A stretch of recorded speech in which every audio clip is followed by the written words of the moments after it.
Ana, hvala puno na vremenu, zaista je zadovoljstvo biti preko puta jedne tako kreativne i pre svega tople i prijatne osobe. Ono što mi je baš nekako bilo zanimljivo u celom tom životnom putu, to je koliko mi se čini da je tvoje iskustvo iz Amerike, konkretno njihova preduzetnička kultura, oblikovala tvoj pristup i dovela te u ovu situaciju gde imamo Ana Popović-Šuz, koja je od najboljih domaćih vodnih brendova. Mnogo ti hvala što si me pozvao. Sjajno mi je što smo komšije, pa sam bukvalno prošetala do tebe. Jeste, u pravu si. Ja mislim zaista da nisam živjela u Americi, mislim da ne bih bila uopšte izložena nekoj vrsti preduzetničkog razmišljanja koju Amerikanci imaju. Ja ne kažem da Srbi to nemaju. Moji roditelji, moj otac je isto izuzetan preduzetnik.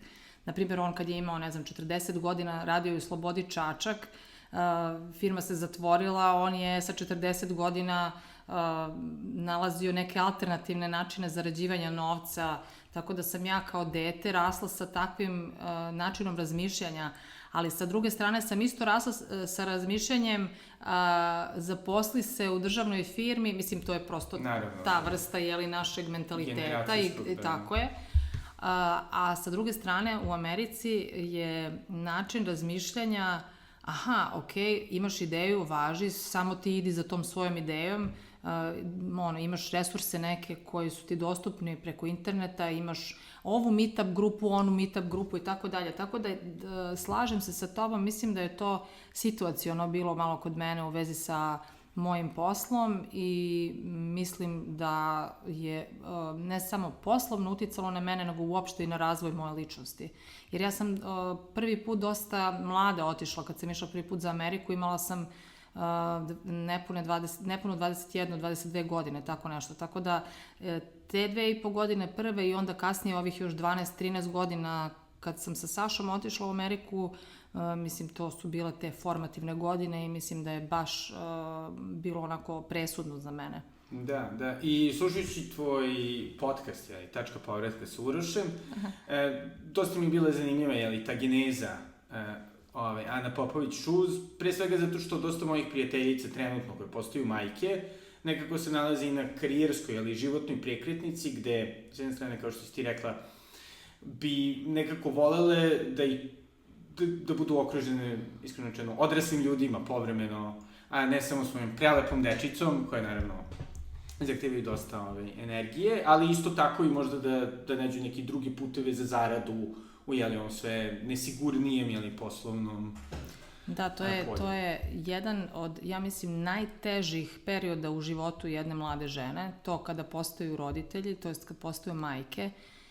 Barem je za mene to bila situacija, u smislu, sad nemojte pogrešno me shvatite, to jest nemoj ti pogrešno me shvatiš i tvoji slušaoci, koliko god je to jedan od najlepših trenutaka ti, pogotovo ako zaista želiš decu, ako si na tom svom razvojnom putu u kojem... Da. Samo izvini, tu sam se zapetljala.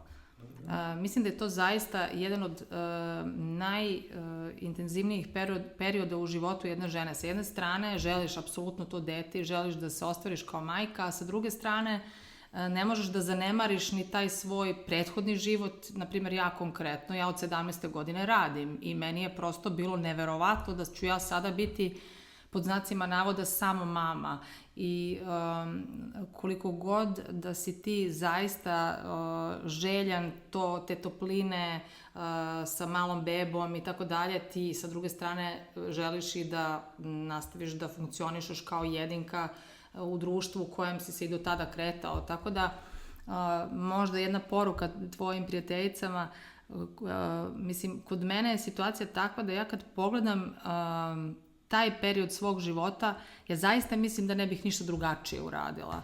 Ali sad, opet, život u Americi je za nijansu drugačiji, zato što su tamo socijalni zakoni užasni u poređenju sa našim. Znači, ja je trebalo da se vratim na posao kada je moja beba prva imala 2 meseca. Mislim, to je meni bilo bukvalno neprihvatljivo i to je opet situaciono ispalo tako da sam ja odlučila da ostanem sa njima kod kuće i da se posvetim prve 3 godine njima obema, pa onda da ih stavim u neki vrtić, a sa druge strane ovde je to drugačije regulisano. Ti imaš mogućnost da godinu dana budeš sa tom bebom, posle kasnije ako postoje neki zahtevi, znam da možeš da to produžiš do 1,5 dana, to je već druga priča, znaš, to je već onako malo i jednostavnije, lakše. Mami je i u glavi i telo i tako dalje, već ste se nekako pomalo i odvojile, beba već je da kažem, ajde, samostalna, jeste autonomnija. Tako da, ne znam, mislim da bi trebalo da donesu neku odluku zbog koje kasnije neće žaliti. Znaš, ja sam definitivno tu odluku donela i sada kad pogledam moju decu koje su sad već tinejdžerke, ja sam prezadovoljna što je to tako bilo. Da. I evo konkretno ovi za ljudi koji nisu slušali to intervju za tačku povratka i pretpostavljeno na pojačalu, radilo se o tome da si ti odlučila da svoju kreativnu stranu u smislu istražuješ i da po srpski kažemo bilduješ, ali inicijalno bez neke konkretne ideje da će to prerasti u posao. Tako ili si imala neku želju za side gig? To je bilo više kao neki period mog mentalnog odmora, da tako kažem, a opet, pošto sam neko ko mnogo voli da radi rukama, da stvara tako te predmete i da pravim u tom trenutku šnale, rajfove za njih 2 i tako dalje, lutkice šijemo. Nisam nikad zamišljala da ću ja sad baš raditi nešto u vezi sa modom ili u vezi sa cipelama, to tek nisam, ali ja mislim da je to divine intervention, znaš, otprilike kao da važi, ti ćeš da možda se baviš ovim kao da je to tvoj hobi, ali na kraju dana to će prerasti u posao. Mislim, prosto se tako namestilo. A šta ti je baš bilo posebno kod cipela? Pošto ja sam inicijalno iskreno budem kad sam vidio naš dizajner koji pravi cipele i sada bivši da smo sličnih godina kada je to bilo popularno, bio fora ložila sam na Carrie Bradshaw i te fore. Ne, kod mene uopšte nije bila ta situacija, ali baš sad kad smo bili na okupljanju ovom tačke povratka, neko je prišao, ja sam stajala tu sa svojim mužem, sa svojim suprugom i sa još nekom devojkom i baš je ona pitala valjda mene kao pa dobro zašto baš cipela, a Saša je odgovorio umjesto mene u fazonu pa ti ne možeš da zamisliš kao koliko cipela je ona imala pre nego što je počela da se bavi time. U stvari, meni su cipele nekako bile kao što su nekim drugim devojkama tašne ili suknje ili haljine ili nešto. Meni je i dan danas, evo danas sam došla u ovom outfitu zato što sam bila u fazonu nose mi se ove cipele. Znaš, meni su nekako cipele uvek taj kao početak planiranja i uvek na osnovu onih cipela koje želim da nosim tog dana planiram šta ću da obučem. Estetski ili po udobnosti? Pa, znaš šta, konkretno, pošto od kad imam svoj brend, onda ne nosim ništa drugo sem patike na trening, obe stvari su mi zadovoljene, tako da, mislim, nije zaista nikakvo sad kao preterivanje, nego, mislim, znam, jer ih testiram, barem 10 dana pre nego što ih pustim u prodaju, testiram da vidim kakve su, kako se ponašaju, da li su udobne, da li nisu, da li treba nešto se menja. Tako da nisam morala da se odreknem ni jednog ni drugog aspekta konkretno kod njih. Da. I dobro, i sada, znači, radilo se o tom treningu? Jeste, ja sam završila na JCC Manhattan, to je bio jedan kurs. Prvi kurs na koji sam išla je bio za modelovanje, jer je to u stvari bio preduslov za ručnu izradu obuće. I onda sam nakon toga imala taj praktični deo, taj drugi kurs koji je baš bukvalno izrada obuće. Na tom kursu dobiješ neku listu materijala koje treba da doneseš, od kojih je konkretno i koža i neke komponente i onda sam baš to imala, moment onog sourcing, kako se kaže sourcing? To je srpska reč. Da. Sanskritska srpska. Da. Znaš, istraživanja po gradu, recimo po nekim radnjama repromaterijala i uopšte taj prvi susret sa rafovima i rafovima kože i kao wow, znaš, totalno kod dete u prodavnici slatkiša. Dobro, i hvala Bogu u New Yorku toga makar ima. Da, apsolutno. I onda posle toga sam završila taj prvi kurs koji je trajao, 6 meseci I nakon tog prvog kursa sam napravila te prve cipele čuvene sa kragnom koje su... Meni su u stvari mnogo sviđa kada je neki predmet multifunkcionalan. Tako da su one zapravo bile kao u osnovi cipela, a zapravo je, ako se ta kragna podigne, postajale su kao polučizmica. I to mi je bilo mnogo zanimljivo. I ne znam, nakon tog prvog koraka na Manhattanu, ja sam bila uverena da je to za mene. Strava. A da li u toku samoga kursa je bilo i fokusa na nekom biznisu ili da li je možda ekipa koja je s tobom išla? Na kursu bili ljudi koji su to hteli da rade kao predmet? Bilo nas je možda jedno 15-ak na kursu i bilo ih je možda 3 ili 4 koji su onako baš planski došli tu, a ostali deo ekipe je bio poput mene, kao da, hobi. Jer znaš šta, u stvari, ja bih mnogo voljela kada bismo mogli da se vratimo malo više hobijima kao sastavnom delu života. Evo ja sad mogu da ti kažem za sebe da ja od svih hobija koje sam ranije imala, a to su bili slikanje i fotografisanje i tako dalje, ja nemam vremena da se toliko posvetim tome.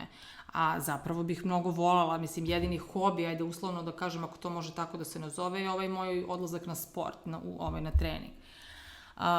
Nisam imala zapravo neki predumišljaj da ću ja sad da napravim neki biznis od toga, ali mislim da je to zapravo bio više trenutak u mom životu da ja nisam uopšte imala nikakva razmišljanja o povratku na posao, zato što su mi deca bila još uvek mala. Niti sam suštinski uopšte imala taj moment preduzetničkog razmišljanja, već je za mene bilo kada budem završila sad ovaj period svog života, kada deca budu dovoljno velika da mogu da krenu u vrtić, da ja ću se vratiti u korporaciju. To je bila moja ideja. Nisam imala još uvek taj switch on moment kao vratit ću se, u stvari ne vratit ću se u korporaciju, nego sada ću da počnem novo jedno poglavlje svog života. I kada se on desio? On se desio na leto 2014. kada sam došla ovde u Srbiju. Svake godine smo iz Amerike dolazili u Srbiju i sad te godine moja prijateljica koja je bila primljena na Fashion Week u Njujorku za nove brendove, ona je mene pozvala i rekla mi je, ja sam primljena na ovo, da li bi ti napravila kolekciju za tu moju reviju? Pošto u suštini tamo, pogotovo u tim nekim neafirmisanim brendovima, niko neće napraviti još i kolekciju cipela uz odeću, nego će pozajmiti, nego će doneti svoje i tako dalje. A ona je baš htela da se nekako razlikuje od ostalih, a videla je šta sam ja radila i moje skice i tako dalje i njoj se to mnogo dopalo i naravno, mislim, ja sam uvek za, iako je to baš sam pričala i sa Urošem, to je jul mesec, u Beogradu nema nigde nikoga, ali naravno snašla sam se i napravili smo sve što je trebalo i u septembru je bila ta revija, predivno je bilo i fenomenalno je primljena i reakcije su bile genijalne, tako da to je bio taj trenutak. S jedne strane, znači ovo se ljudima sviđa, a čak i nije 100% moj dizajn. Mislim, jeste bio moj dizajn kao predlog, ali je bio naravno napravljen u saradnji sa njenim modelima odeće.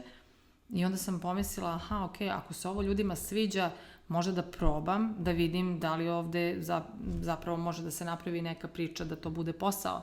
I jel si sve sama pravila?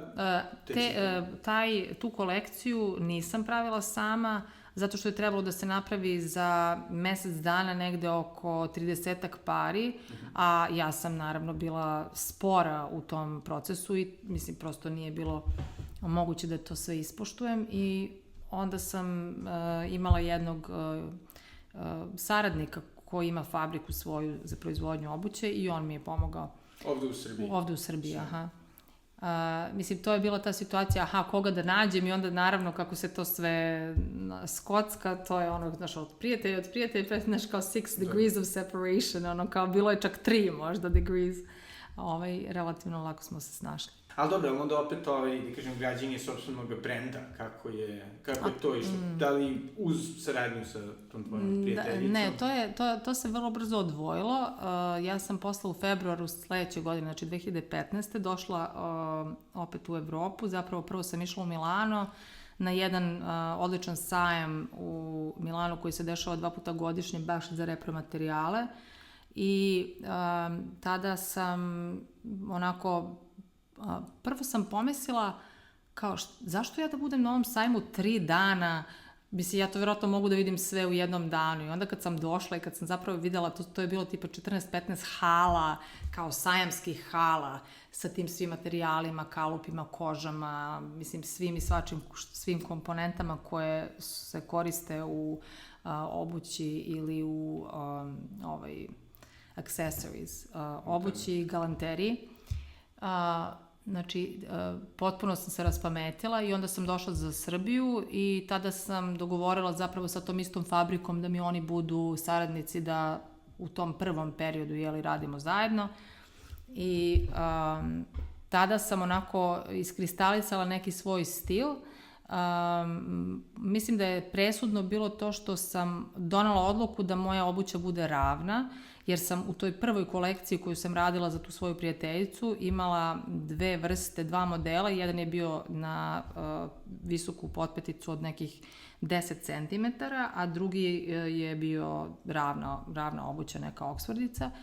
I zapravo sam shvatila da ja, s obzirom da ja ne nosim štikle, da ja ne mogu baš da stojim iza tog brenda, jer ako ne mogu da ih testiram i da budem potpuno zadovoljna time kako to izgleda i da to bude udobnost koja je za mene na prvom mestu, naravno i stil, ja sam donela odluku da moja obuća bude ravna i da bukvalno služi ženama koje su u problemu, koje ne žele da žrtvuju stil i udobnost dok rade, na primjer, ne znam, u korporaciji ili tako nešto. I mislim, pošto sam radila godinama u korporaciji i znam tačno kako izgleda muka kada ne možeš da nađeš ništa što nije znaš, neki crni, brown par ili tako nešto obuće. Znači, ja sam htjela da imam nešto što je potpuno drugačije, a što je opet nešto što može da se nosi i u korporaciji, a opet sa druge strane da bude možda i nešto potpuno drugačije što može da se nosi u posebnim prilikama. Da, sjajno. Nije bilo,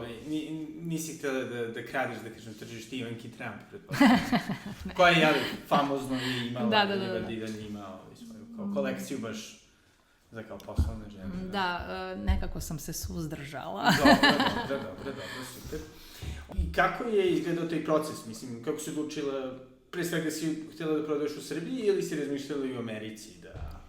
Nisam imala neki baš iskalkulisani plan, ali s obzirom na to da se moja obuća proizvodi u Srbiji, ja sam prirodno mislila da će to biti primarno tržište, to jest Srbija i ex-EU region, Balkan, ali sam uporedo kad sam se posle toga vratila za Ameriku posle leta, upoznala sam jednog momka u Americi koji je u Londonu radio kao menadžer bukvalno nabavke na odeljenju za obuću u Selfridgesu. I sela sam jednom sa njim i onako, pošto on je, na primjer, možda već tipa u tom trenutku preko 20 godina u biznisu i tačno zna sve te fore, sve te brojeve, znaš kao koliko čega, šta i tako dalje. Onda smo seli jedan dan i on je meni to sve lepo razložio. Ja sam bila u šoku o kojim se to ciframa radi. Znači, tipa ne znam, ako ti uđeš, na primjer, sad u Barneys ili u Selfridges ili u tako neki veliki lanac, to je nešto na nivou milionskog tiraža, mislim. Ja sam samo pomislila, prvo, ja generalno nisam, koliko god da sam stvarno u životu ambiciozna, nisam neki baš veliki megaloman, znaš, u smislu sad ja kao moram da proizvodim ne znam ja koliko. U stvari, to mi se sve vreme kosilo sa onim kako sam ja to zamislila. Ja sam zamislila da to bude svaki par napravljen sa pažnjom, da se svaka moja mušterija osjeti kao da sam ja bukvalno taj par napravila isključivo za nju, male serije, često se ubacuju neki novi materijali koji su ekskluzivni, koji su baš onako kao ograničene neke limited edition kolekcije. I ja sam onda shvatila da to zapravo mene neće ispunjavati, mislim, koliko god je to, mislim, komplikovano je, da, profitabilno, ali je užasno komplikovano. Ja u tom trenutku to sve radim sama, mislim, nekako, kažem ti, malo, nije to problem da kao sad mene to uplašilo, pa sam ja odustala zbog toga što to mene uplašilo. Ne, ja generalno nemam problem sa tim, ali mi je više bilo to kao, pa čekaj čovječe, onda će to da bude, ne znam, neki sad sledeći brand, neki lanac, koji će da bude ono mass production, nije mi to bila ideja. Tako da sam suštinski odlučila da se fokusiram na naše tržište, koje u tom trenutku nije bilo dovoljno zasićeno. Pričamo znači o 2015. i 2016. godini, gde ti na tržištu u tom trenutku imaš još 2 ili 3 brenda ručno pravljene obuće, danas ih ima mnogo više, ali u tom trenutku bilo nas je možda 3-4 koji smo radili i svako je jednostavno mogao da dođe do te svoje idealne mušterije, do te svoje idealne persone i čak i da postoji neka cross varijanta u kojoj se tvoja persona podudara sa personom ove druge osobe, a da opet imate originalne proizvode koji suštinski ne liče jedni na druge. Baš me interesuje izuzev toga, gospodine iz Selfridges-a, jel si imala još neki drugi mentore na cijelom putu? Nisam imala nikakve konkretne mentore u vezi sa proizvodnjom.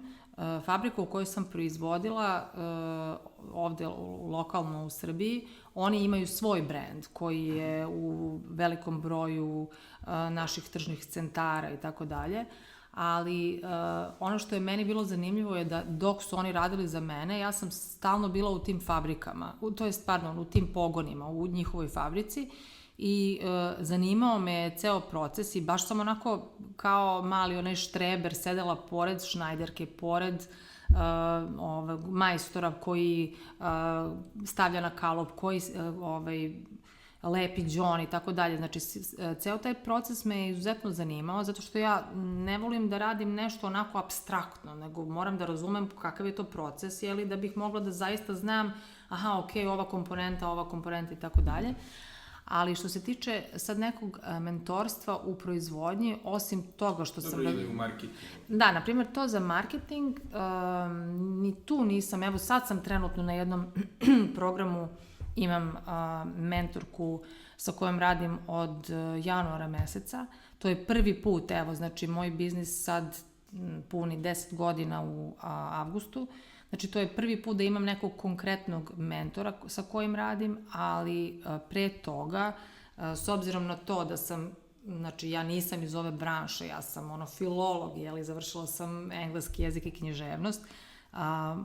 Ovo sve što sam do sada uradila i što sam uspela da napravim od svog biznisa je bilo isključivo na tu moju volju da saznajem, da učim, da se trudim oko svih stvari i svih elemenata koji čine jedan biznis. To što ti kažeš marketing ili Instagram ili neki biz dev ili šta god ti zapravo, ako ne znaš, kao što ja nisam znala gomilu tih stvari, imaš opcije kao što ti kažeš ili da ideš u neku školu. Ja sam u jednom trenutku žela da se vratim u klasičnu vrstu škole, da odem na neki master ili tako nešto, ali sam zapravo shvatila da nemam suštinski vremena, jer to je bilo nešto 5 dana nedeljno, 2 godine od 7 do 10 uveče. Mislim, meni je to bilo mnogo, nekako veliki mi je zalogaj bio i bilo mi je dosta nefleksibilno, tako da sam od toga odustala, ali sam to nadomestila gomilom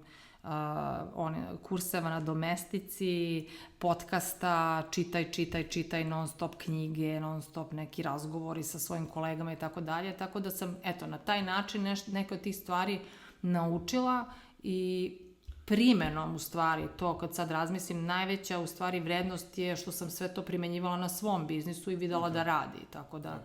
I ono što mi je bilo isto dosta zanimljivo, već pomenutoj epizodi Tačke povratka, mi je bio taj trenutak gde si opisivala kako je,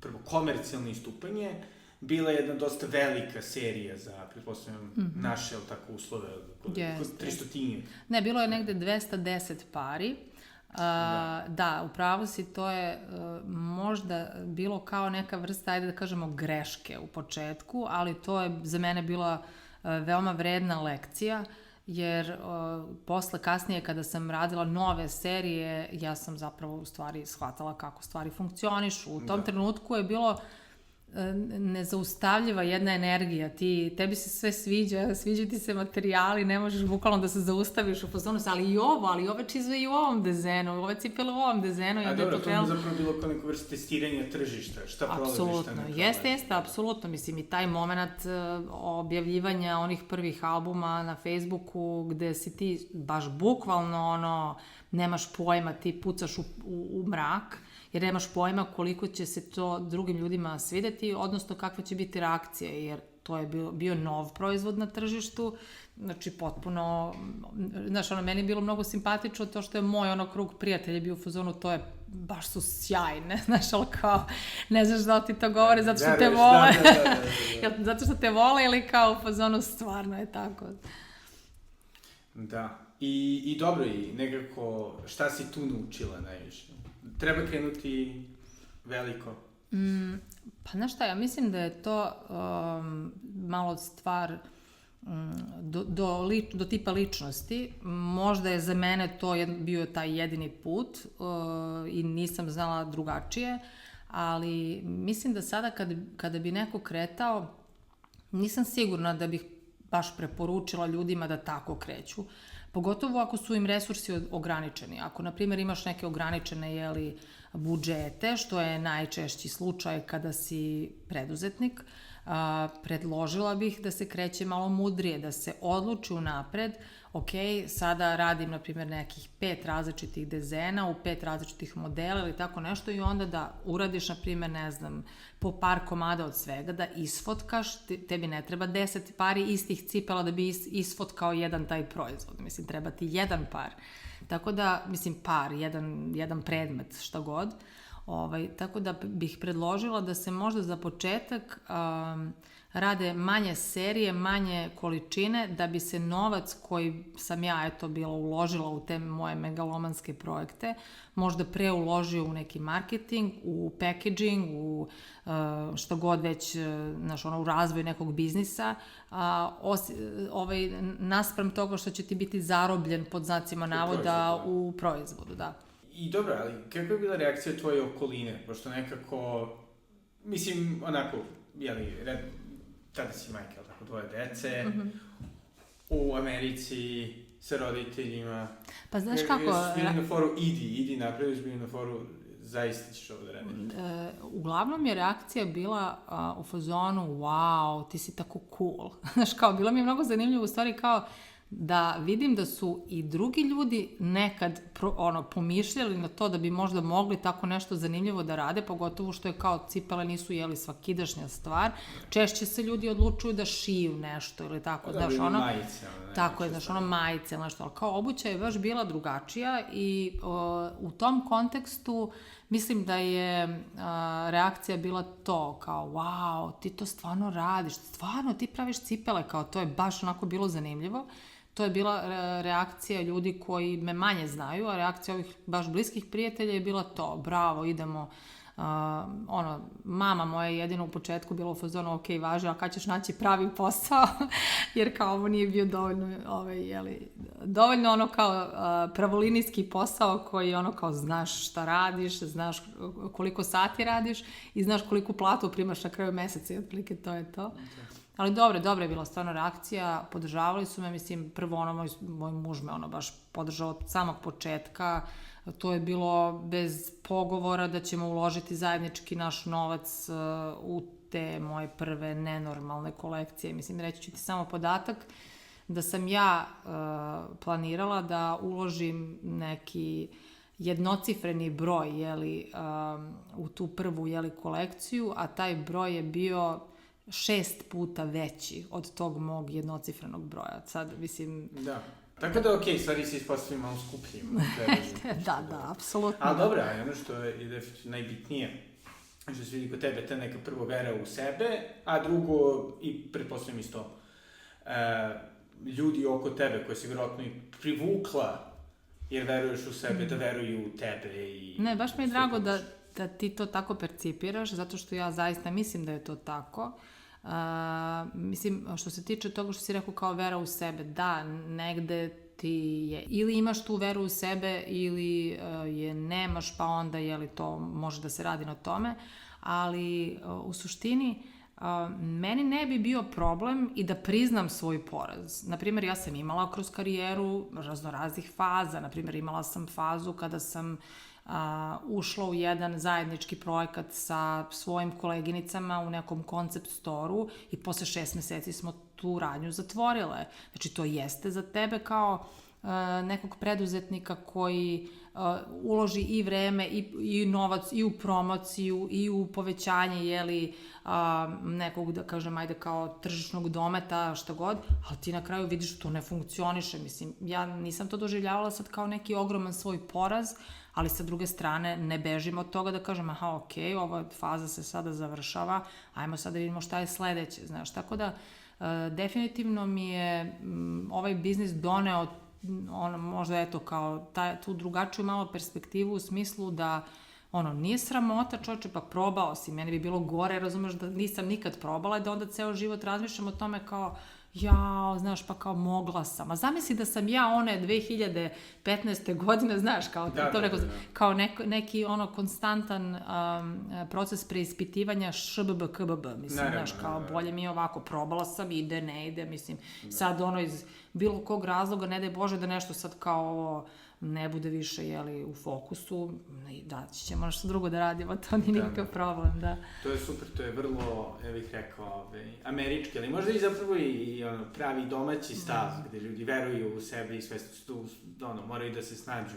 Jeste, pa da, mislim da je miks gena i tog, američkog preduzetničkog iskustva, da, ali mislim da je malo i do čoveka, znaš, ja nisam neko ko sad sedi, znaš, i kuka nad svojom sudbinom, nego okej, važi, evo, ajmo da vidimo šta se sad dešava, ako radi, ako ne idemo dalje, mislim, ne sad kao idemo dalje, prelazimo ko leptir s cveta na cvet, ali kao, prosto mora da se ide napred, mislim da je to nešto što mi je postalo veoma, veoma jasno u 40. godinama, znači u 30. sam bila više fokusirana na porodicu i na decu, a nekako u 40. sam baš stavila fokus na taj razvoj biznisa i u stvari, znaš šta je fora, što sam ja primetila da naša ta generacija, ja sam 77. godište, naša generacija je bukvalno izgubila pa barem jedno možda, ne znam, 7-8 godina u tim raznim nekim previranjima, protestima, bombardovanjima i tako dalje, tako da u jednom trenutku malo sam, znaš, bila sam tužna što kao, ja ne znam, pošto ja sam ovaj moj brend započela sa 38 godina. Sa 38 godina mnogi ljudi su već na vrhuncu neke svoje karijere ili su već, znaš, postigli neke stvari u životu u materijalnom smislu.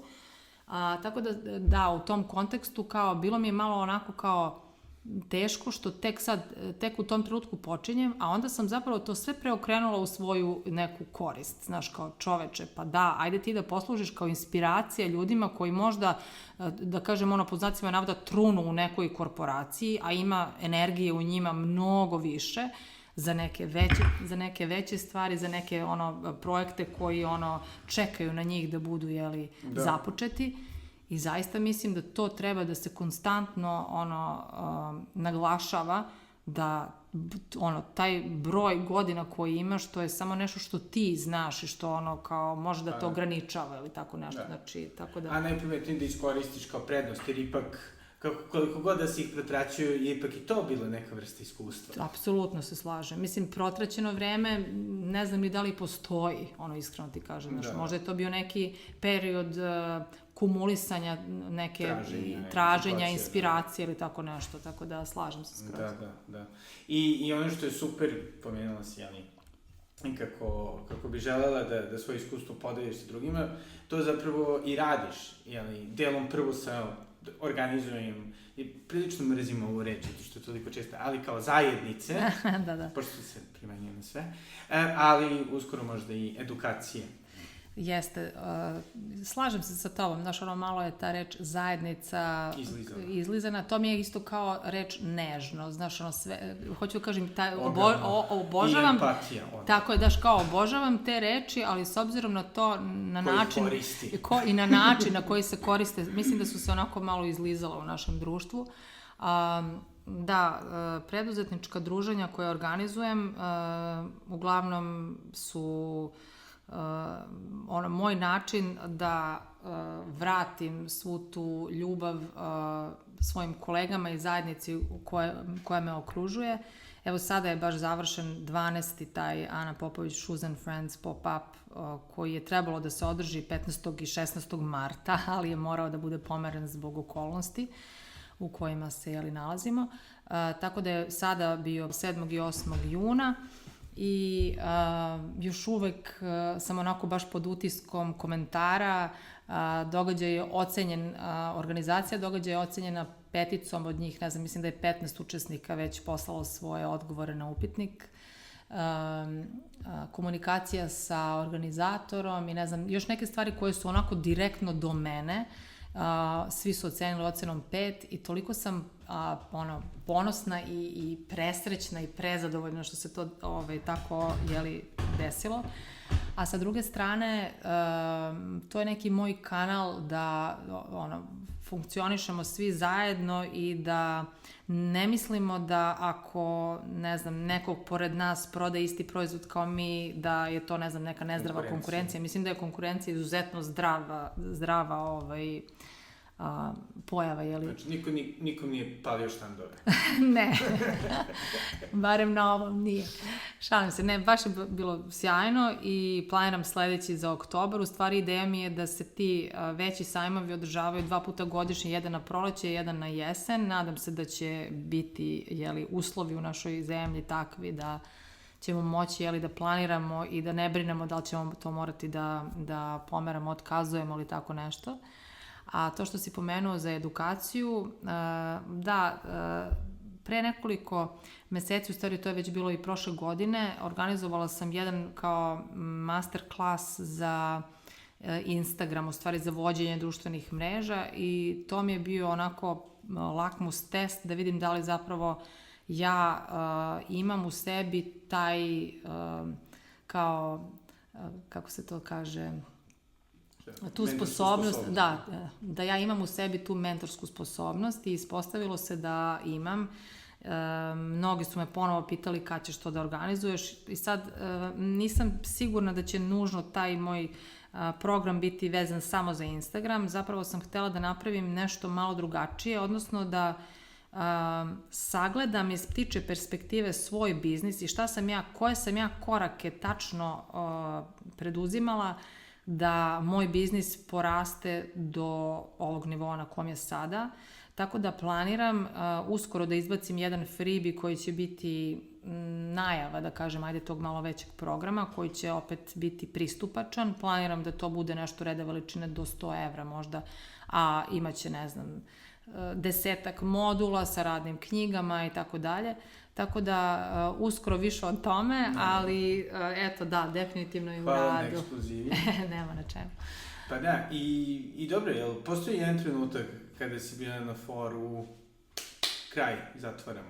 Nije bio jedan, to je takvih trenutaka je bilo barem 3 godišnje, 3 puta godišnje, sećam se. U početku ili stalno? Pa, znaš šta, mislim da je u poslednjih možda 3-4 godine jako retko dolazilo do tih situacija. Znaš šta se desilo? Pogledala sam svoj biznis kroz 80-20% prizmu. Znači, kojih 20% mog biznisa meni zapravo donose 80% prihoda. Bukvalno sam uzela Excel i svaki dinar koji mi je ulazio u moj biznis sam pisala i shvatila sam koji je to najveći i najjači, najstabilniji aspekt mog biznisa i onda sam svu svoju energiju ili veći deo svoje energije uložila u to. I mislim da je to mnogo doprinelo da mi se moj biznis stabilizuje i onda nije bilo potrebe za tako tim kukumavkama i kao što ti kažeš više za krizama završavam. Ali da, sećam se nekoliko situacija u kojoj sedim kod svog brata na terasi u Višnjičkoj banji i plačem, u fazonu, ja više ne mogu, ovo nigde ne ide, ja radim kao konja, ne vidim nikakve rezultate, kao ne mogu da odem na more ko čovek, znaš, definitivno je bilo tih situacija i bilo je situacija, iskreno ti kažem, kad sam pomišljala da se vratim u korporaciju i to iz 2 do 3 razloga. Prvi razlog je bio taj, nestabilnost u prihodima, drugi razlog je bila usamljenost. Ja sam se vrlo često osjećala baš usamljeno u tom svom preduzetničkom biznisu zbog toga što moj konkretno biznis, bez obzira na to što ja imam saradnike, imam asistentkinju, imam svoje majstore i tako dalje, znači čitav proces ideacije, dizajna i tako dalje, ja radim sama, tako da je, znaš, sediš u kancelariji ili kod kuće, ne znam, na laptopu ili na telefonu i stalno si sam sa svojim mislima, znači baš skoro kad sam se našla imala sam neku saradnju i onda smo seli nas 4 i onda smo kao brainstorming neki imali, ja gledam kao wow, kako je ovo strava, kad zapravo, znaš, bukvalno imaš samo nekog preko puta tebe da ti kaže, aha, okej, baš razmišljaš u dobrom pravcu ili kao, ajmo kao na neku drugu stranu, znaš, tako da te 2 stvari, veruj mi, baš su mi mnogo nekako nedostajale, ali naravno, ipak sam se odlučila da se zadržim u ovim preduzetničkim vodama, a onog trenutka kad sam pričala sa svojom kumom, bilo smo baš u Barceloni na nekoliko dana i ja sad kao poneta tom emocijom, kao i nas 2 same, znaš, kao uživamo, putujemo i tako, kad ćemo idemo sad na sledeće neko putovanje i ona kao, pa nemam toliko odmora, znaš, i onda ti to kao opet vrati u realnost, da, kao ti ipak moraš da se, upravljaš prema određenim pravilima te korporacije, mislim, na stranu to da zanemarimo sad kao u korporaciji imaš, ne znam, 25 dana odmora, da je to malo, to nije malo, ali sa druge strane ti... U odnosu na Ameriku je to dosta. Da, apsolutno, ali ono što hoću da kažem je da ja radim i na odmoru, mislim, u tom kontekstu, znaš, kao ti... Posao se nikad ne to se toliko preliva. Jeste, slažem se, znaš, to ti se stalno preliva, iz tvog kao, odmora, odnosno ovog tvog, života bez i van tog preduzetničkog, tako da... razumemo se. Da, da moram da priznam kao neko koji ajde u ne toliko različitom polju. Da, s jedne strane čovjek želi da postoji život i posao i da neko može da se isključi i da zna da će neka kinta da kapne, kao što se vrlo često ljudi isključuju u korporaciju, a opet sa druge strane nekako je dosta smislenije za ljude koji su pasionirani oko svoga posla, da nekako ga ne odvajaju toliko od života, jer shvataju da je to sve su oni. Jeste, a i sa druge strane, mislim, prosto postoje drugačiji tipovi ljudi. Ja znam ljude koji u životu ne bi mogli da rade u korporaciji i obrnuto. Mislim, naprimjer, moj najuži krug prijatelja, oni su uglavnom ljudi koji rade u korporacijama. Znači, ima malo nas koji smo baš u toj najužoj ekipi koji smo preduzetnici, tako da mislim, šta kome prija, šta kome odgovara, ja sam definitivno trenutno zadovoljna tu gde jesam i mislim da će mi moj put još neko vreme barem biti taj. Sad vidjet ćemo. Nikad ne zatvaram vrata nekim drugim mogućnostima. Naravno, ako ovo slušate na LinkedIn. Kako se kaže? I'm možete open. Jedno i drugo. Opet. Da. Ne, ali jedna stvar koja me baš dosta interesuje, što, evo sada ova cijela priča sa AI-em, dosta ljudi će verovatno ostati bez poslova za koje su se obrazovali i sve to, i čini mi se da će prirodna stvar makar, kao, bivši ekonomista, mogu da se zezam sa nekim analizama i projekcijama, da se vrati ka neku vrsti zanata i eventualno nekim manjim stvarima koje AI ipak ne može da zameni u toj meri. I baš me interesuje, jel bi preporučila ljudima da eventualno pokušaju da se bave obućarstvom? Apsolutno. Mislim, na kraju dana... A jel ima dovoljno obućara u Srbiji? Pa ja mislim da nema. Naprimjer, moj majstor koji je sjajan, on već ima 65-6 godina. Znači, najboljim godinama? U najboljim godinama. Doduše, njegov sin preuzima biznis, mada on ima i neki svoj brand, tako da suštinski ne znam baš da li će da radi kao uslužno, kao što radi moj majstor. Ja se apsolutno slažem tu sa tobom, mislim da bilo koja vrsta zanata, pa mislim pogledaj na primjer, ne znam, sad treba ti keramičar ili treba ti moler ili tako nešto, koliko je to postalo kao suvo zlato. Tako da, i treba da bude, apsolutno je tako, ali sa druge strane mislim da treba da imaš i neki izbor, jeli, da ono, ne moraš da čekaš 2 godine da ti neko zameni pločice, na primjer. Tako da, mislim da treba da se ljudi koje to zanima, treba da se apsolutno obrazuju u tom pravcu i da ne beže zapravo od tih zanata koji su, mislim, stvarno su na ceni.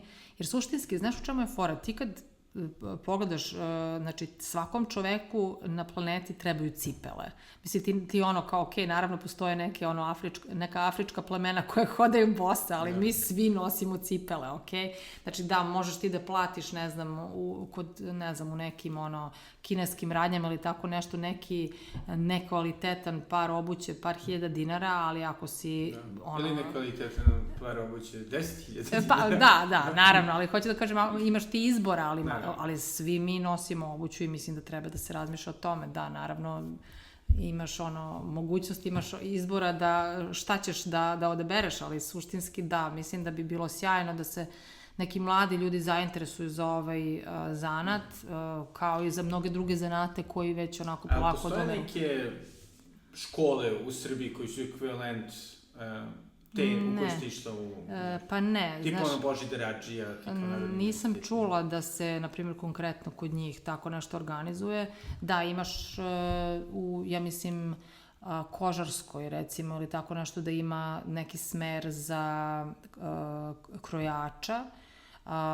Ima i škola baš za obućare. To znam da je završio jedan drugi momak sa kojim sarađujem, ko mi pravi torbe, rančeve i tako dalje. On je završio baš za obućara, a on je mlad, ima 30 i nešto godina, tako da definitivno postoje mesta na kojima to može da se nauči, ali to je više kao 3-godišnje, 4-godišnje obrazovanje, nije ovako kao završiš par kurseva. Što eto vidiš, možda je to jedan od pravaca, možda si mi dao ideju. Eto, da, hvala ti, Srđane. Eto, nema na čemu, dok dobim 10%.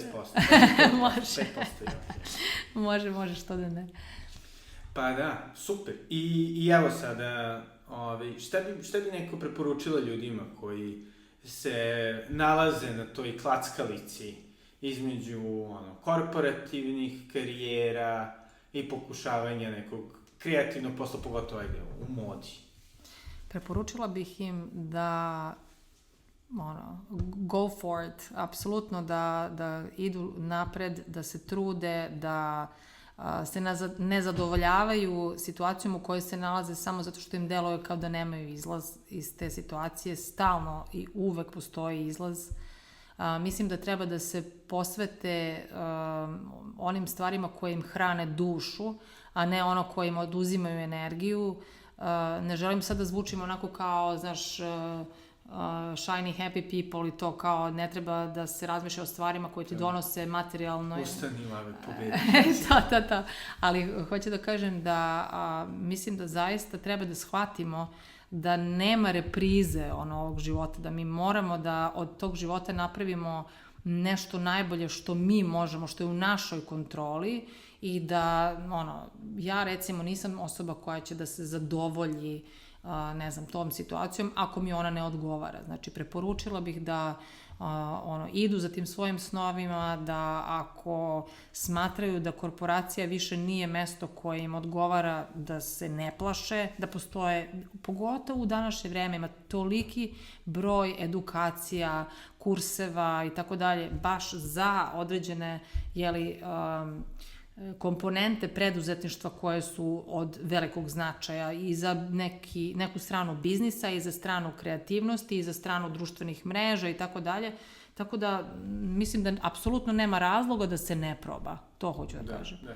I pošto par ljudi iz mojeg okruženja su dobili zelene karte od prilike u mom dobu, da je 30, im rekla da idu. Rekla bih im da idu, rekla bih im da probaju, da ne razmišljaju o tome kao o nečemu finalnom, o nekom koraku koji je nereverzibilan, znači mi smo bili, otišli smo sa idejom da ćemo se u nekom trenutku vratiti u Srbiju, da se to nije desilo i to bi bilo okej, prosto bismo se prilagodili na takvu vrstu života, ali smo uvek gledali kao idemo i bit ćemo tamo dok nam to odgovara, ako nam ne odgovara imamo gde da se vratimo. Mislim, mi nikad nismo otišli pod prinudom, znaš, kao moraš da ideš, ne znam, u Ameriku zato što si dobio zelenu kartu i ovde ti je nešto baš preterano loše, nije nam uopšte bilo loše, ali mislim da, na primer, ono što uvek pričam i sa svojom decom, znači, nemojte posle da vam bude žao zašto nešto niste uradile, znači, probajte, bilo šta, na primjer, ne znam sad smo već u nekoj fazi kada starija ćerka treba polako da razmišlja o fakultetu, ona je 3. godina srednje škole, znaš, i sad kao zanima je gluma, ali znaš, velika je konkurencija na glumi, pa nema veze, probaj, mislim, bolje da probaš i da, ne daj Bože, ne uspeš, ali sa druge strane, znaš, ne sad kao ja neću li da probam zato što je velika konkurencija, znaš. Tako da, mislim da generalno i putovanja i život u nekoj drugoj zemlji, da je to nešto od izuzetno velikog značaja za oblikovanje ljudi, jer samim tim dobijaju neku potpuno drugačiju perspektivu, pa mislim, znaš i ti sam, čoveče, samo što si živeo neko vreme u nekoj drugoj državi, ti si došao nazad u Srbiju sa potpuno drugačijom nekom vizurom, kao i ja. Svakako, da. Tako da, da, preporučila bih im da probaju i da se ne plaše, da nije nikakva sramota otići i vratiti se, tako da, eto, neka idu. Super. Ali nek se i vrate. Nek se i vrate, da. Hvala puno. Nema na čemu, hvala ti puno na ovom razgovoru.